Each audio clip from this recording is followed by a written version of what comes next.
Uma da tarde, 55 minutos, e ao vivo pela internet vamos conversar com a jornalista piauiense que mora na região de Lisboa, lá na Europa. Carliete Nunes, boa tarde, seja muito bem-vinda, tudo bem? Boa tarde, Lívio. Boa tarde a todos que acompanham a Audia TV. Boa tarde. Vacinas contra crianças, na realidade contra a Covid em crianças, já estão sendo estudadas, a reação das crianças a essa resposta imune causada pelas vacinas, e os números, na realidade, são animadores, não é isso, Carliete? É isso, Lívio. Até o momento, apenas a vacina da Pfizer é permitida ser aplicada em pessoas a partir de 16 anos.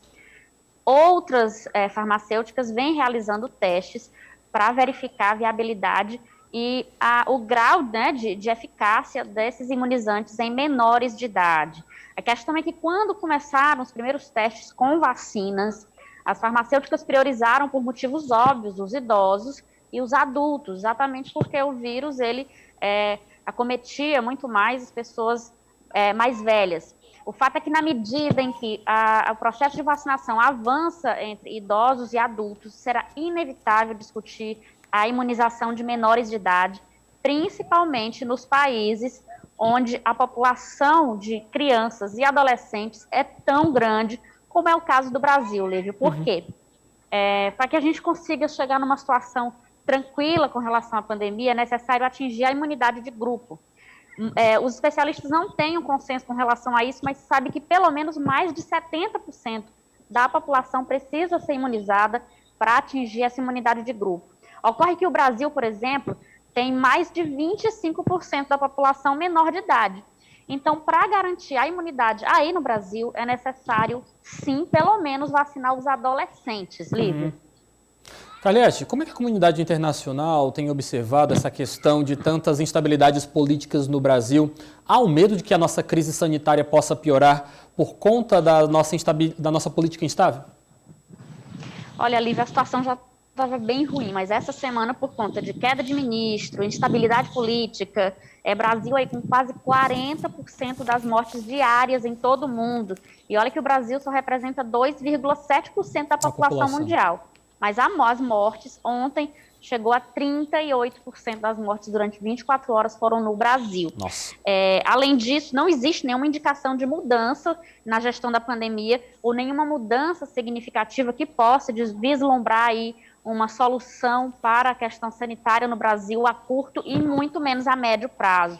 Tudo isso tem deixado os organismos internacionais bastante preocupados. A OMS já externou essa preocupação, Lívio, pelo fato de que se continuar havendo um caos político no Brasil, as atenções se voltem para as questões políticas e deixem de ser o combate à pandemia, Lívio. Além disso, alguns organismos internacionais ficaram bastante preocupados com uma carta de despedida do ex-ministro da Defesa, Fernando Azevedo e Silva, porque ele enfatizou que tentou preservar as Forças Armadas como instituições de Estado. Há preocupação de que essa fala seja no sentido de preservar as Forças Armadas aí para não cometer atitudes antidemocráticas. Essa é uma preocupação grande dos organismos internacionais, principalmente a ONU, Lívio. Olhando também agora um pouco para o ritmo de desconfinamento aí em Portugal, você nas suas participações sempre realmente tem revelado para a gente um grande critério, uma maior preocupação e um zelo maior do governo português no que diz respeito ao desconfinamento da população. Quais são as novidades para essa semana, Carliete? Pois é, Lívia, as novidades para essa semana, e eu sempre gosto de pontuar muito que, foi, em grande parte não, o grande motivo da gente estar entrando aí num desconfinamento constante é por conta de um lockdown bem severo que a gente começou em janeiro e já está começando a reabrir agora. Começou dia 15 de março com a abertura de escola para crianças, creches e jardins de infância, cabeleireiro, salão de beleza, pequeno comércio. Sim. Mas o governo anunciou hoje, analisando os dados desse primeiro desconfinamento, que a partir de segunda-feira já vai estar aberto museu, galeria de arte, restaurantes, bares, lojas com mais de 200 metros quadrados, enfim. Já não vai ser possível frequentar os bares e restaurantes em lugares fechados.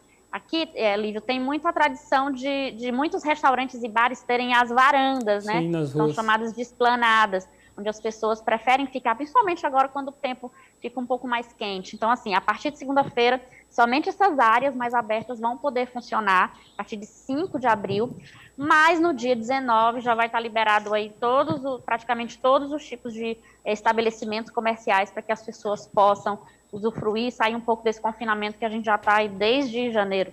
Carliete, me diz uma coisa, como é que está o ritmo de vacinação contra o novo coronavírus aí no país? O ritmo de vacinação, não só em Portugal, mas em toda a União Europeia, está muito, muito, muito aquém do que se esperava. Inclusive, a OMS hoje se pronunciou dizendo que é muito preocupante que o ritmo de vacinação esteja tão lento.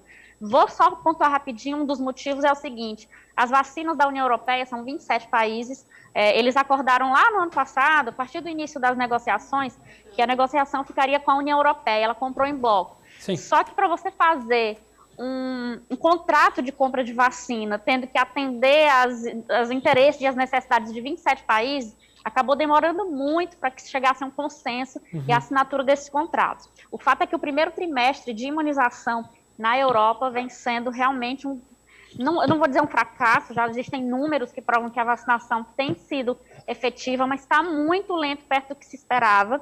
Porém, a expectativa, a partir agora do segundo trimestre, né, a partir de abril, é que cheguem muito mais doses, porque outras vacinas de outras farmacêuticas foram aprovadas, inclusive aqui em Portugal, a força-tarefa da vacinação já está criando postos de vacinação em massa, são 150 postos. Portugal é um país pequeno, vocês podem achar pouco, mas 150 já cobre aí o país inteiro. Então, assim, a expectativa é que a partir de abril avance bastante, e mesmo com essa demora nesse primeiro trimestre, a União Europeia mantém a meta de concluir 70% da vacinação dos europeus até setembro. Lívia. Carliete, a gente teve uma informação nesta semana de que os Estados Unidos da América já estavam iniciando a vacinação de pessoas a partir dos 30 anos. Nesse contexto, você está próximo ou não de ser vacinada? Pois é. Se eu estivesse lá nos Estados Unidos, eu já estaria, com certeza, nesse momento na fila. Foi a questão lá nos Estados Unidos. Eles compraram realmente muita vacina em alguns estados. A partir de hoje, foi de ontem, eu não vou recordar, pessoas com mais de 30 anos já podem se vacinar. Em outros estados, quem tem mais de 45.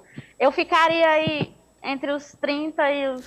Mas a minha questão é para saber se você aí, a título de comparação, se nos Estados Unidos já começa a imunizar as pessoas a partir de 30 anos, na Europa, em Portugal, já está mais ou menos imunizando que faixa etária? Já chegou pelo menos aos 60, por exemplo? Pronto. Em Portugal, porque, apesar de que as vacinas foram compradas em bloco, cada país tem a sua regra de imunização. Aqui em Portugal, praticamente já vacinaram todos os profissionais de saúde, todos os idosos que vivem em asilos, já tem 80% de vacinação dos idosos com mais de 80 anos, já está ocorrendo a vacinação de pessoas com mais de 65, todas as forças de segurança, policiais, bombeiros, enfim, já estão sendo vacinados. Altos funcionários, por exemplo, o primeiro-ministro, o presidente, a ministra da Saúde, os gestores da pandemia também estão sendo imunizados. E, além disso, pessoas com mais de 50 anos que possuem uma lista de algumas doenças, como problemas cardíacos, problemas respiratórios, enfim. Tem uma lista de comorbidades que quem tem mais de 50 anos e essas doenças também já está sendo vacinado. Tá bom, Carliete, estou torcendo aqui pela tua imunização, tá bom? Muito obrigado pela tua participação. Boa tarde para você, um grande abraço e até o nosso próximo encontro. Boa tarde, Lívia. Até a próxima. Tchau, tchau.